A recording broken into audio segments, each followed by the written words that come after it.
Hi boys and girls, welcome to Art Recycled with Mrs. Hollemeyer. Today we're going to make a really fun stained glass window project. You can make this a holiday project or it doesn't have to be a holiday project, but stained glass windows were, we think, to be invented by the Egyptians or the Romans 2,000 to 3,000 years before Christ or BC. We've seen stained glass windows in many cultures, Arabian, they can be in churches, synagogues, mosques. So you, by all means, do not have to make this a holiday project. You could make it one if you wish, and it could be, Christmas, Hanukkah, or any other holiday that you celebrate, right? So you can obviously tell mine was a Christmas project back when I was in elementary school. Yes, I made this all the way back in the 1980s.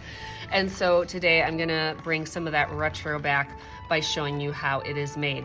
Now this looks pretty simple, but it's a little tricky because you actually need pretty good cutting skills to do this, so I wouldn't recommend this project for any grade level lower than 4th. You have to have a pretty good understanding of symmetry, and you also have to be able to cut through 4 pieces of paper pretty accurately to be able to do this. What you're gonna need is you're gonna need some black construction paper, some colored tissue paper, a scissors, and a glue stick. So let's go ahead and get started. All right, now I have some black construction paper here. This is 12 by 18, and it's going to make a window that's approximately 12 by 9. I like this size because it just makes the shapes easier to cut out, but you could do it with black paper that's smaller than this too. I'm just gonna fold this in half like a book. And then what I'm going to do is I'm going to cut out the shape for my window. Now you can't see it, but there is a fold here, and that fold is gonna act like a hinge. So I'm going to draw my window with just a white pencil, and I'm just going to go with a simple arch shape that kind of comes up to a point at the top.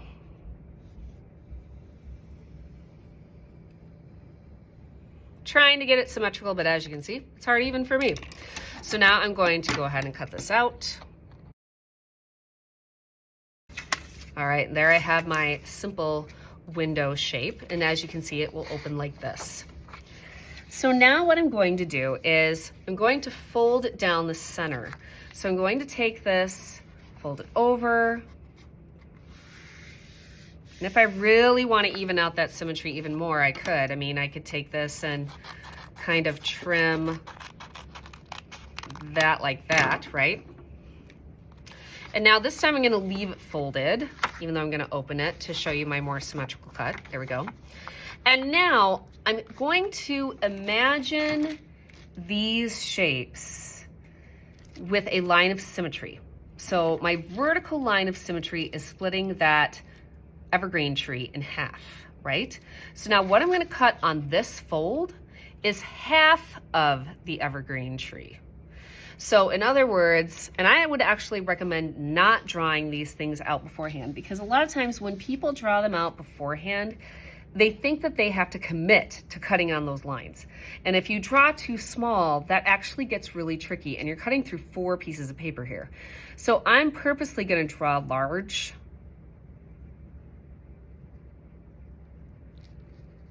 So that would be half of my evergreen tree, right?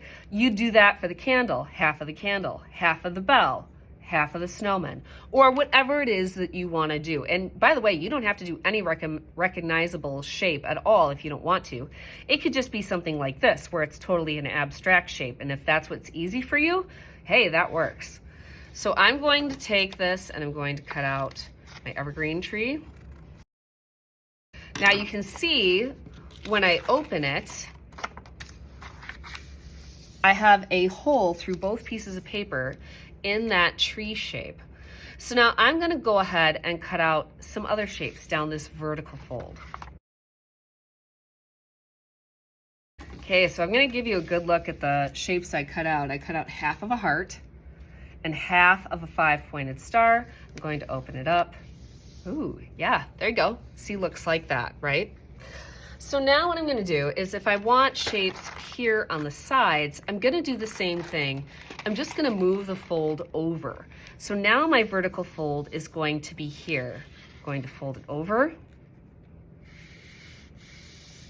crease, and now I will cut out half of a bell.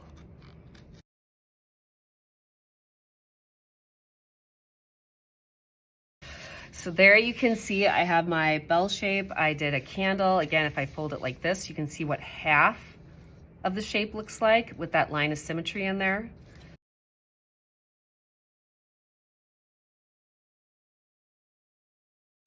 All right, so now I have all my shapes cut out. You can see I did half of a snowman here along this fold and then just half of a diamond, right, or a rhombus.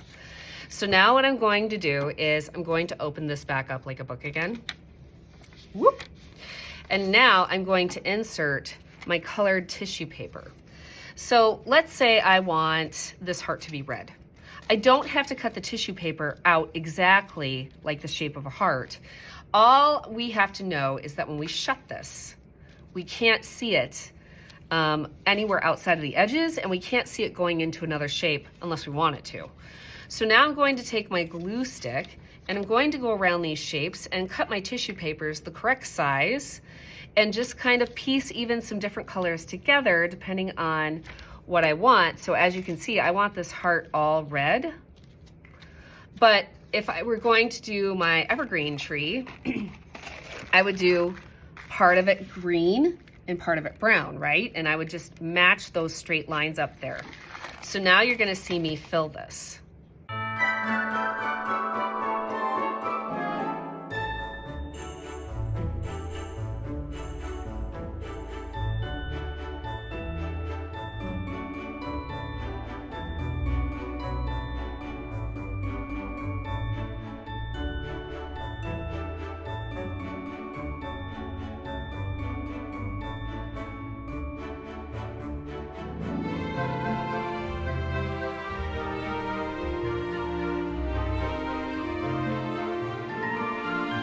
All right, so now that I have it all filled with tissue, it's sticking to my fingers there, I'm going to close this and make sure this looks the way I want.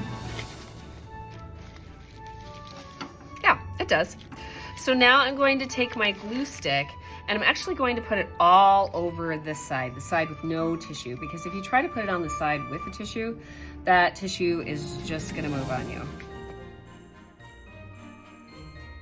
And now I'm going to glue it shut. All right, and there we go. Now your stained glass window is done. It is ready to hang in the window. I hope you had fun learning this fun craft about stained glass windows, and I will see you next time on Art Recycled. Bye.